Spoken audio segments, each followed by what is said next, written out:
ఇది కంప్లీట్ అయిపోయింది కాబట్టి ఎక్కువ నోట్స్లో చూడడం, ఎక్కువ న్యూస్లో చూడడం కానీ, బట్ ఈ మధ్య మళ్ళీ దీని గురించి వస్తోంది. ఎందుకంటే ఈ ఈ ప్రజెంట్ గవర్నమెంట్ ఏంటంటే నెల్లూరు, చిత్తూరు ఆ రీజియన్స్ని ఎస్పెషలీ ఇండస్ట్రియల్ హబ్స్ లాగా చేద్దాం అనుకుంటున్నారు. కాబట్టి అక్కడ ఇండస్ట్రియల్ వాటర్ సప్లై కాంటెక్స్లో కూడా ఈ సోమశిల, కందలేరు ఈ మధ్య న్యూస్లో చూస్తున్నాం అనమాట. ఇంకొక ఇంపార్టెంట్ థింగ్ ఏంటంటే సోమశిల ప్రాజెక్ట్ ఇంతకుముందు మీరు గమనించారంటే తెలుగుగంగ కంటెక్స్లో కూడా నేను సోమశిల పేరు రాశాను.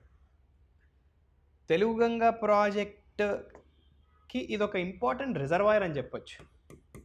దిస్ ఇస్ ఎ రిజర్వాయర్, చాలా పెద్ద రిజర్వాయర్ ఇది సోమశిల రిజర్వాయర్. ఆల్మోస్ట్ ఒక 70 TMC దాకా స్టోరేజ్ కెపాసిటీ, దాదాపు 78 TMC దాకా దీనికి స్టోరేజ్ కెపాసిటీ ఉంటుంది సోమశిల రిజర్వాయర్. ఆల్రెడీ ఈ ప్రాజెక్ట్ వల్ల నెల్లూరు డిస్ట్రిక్ట్కి బెనిఫిట్ ఉంది,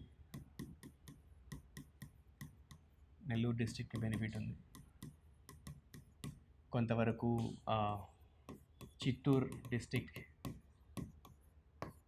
డిస్ట్రిక్ట్కి కొంతవరకు బెనిఫిట్ ఉంటుంది.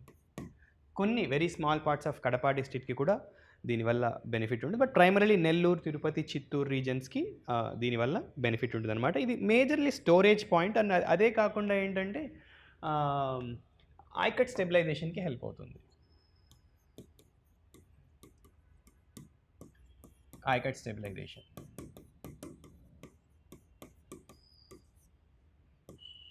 అంటే కన్సిస్టెంట్గా స్టెబిలైజ్ చేయడం అంటే ఏంటంటే కన్సిస్టెంట్గా వాటర్ సప్లై ఉండేలాగా చూసుకోవాలి. అంటే ఒక బేసిన్ డ్రైనేజ్ ఏరియా ఏదైతే ఉంటుందో దానికి, బట్ ఈ ఏరియా అంతా మీకు తెలిసే ఉంటుంది, పెన్నా రివర్ బేసిన్ కింద వస్తుంది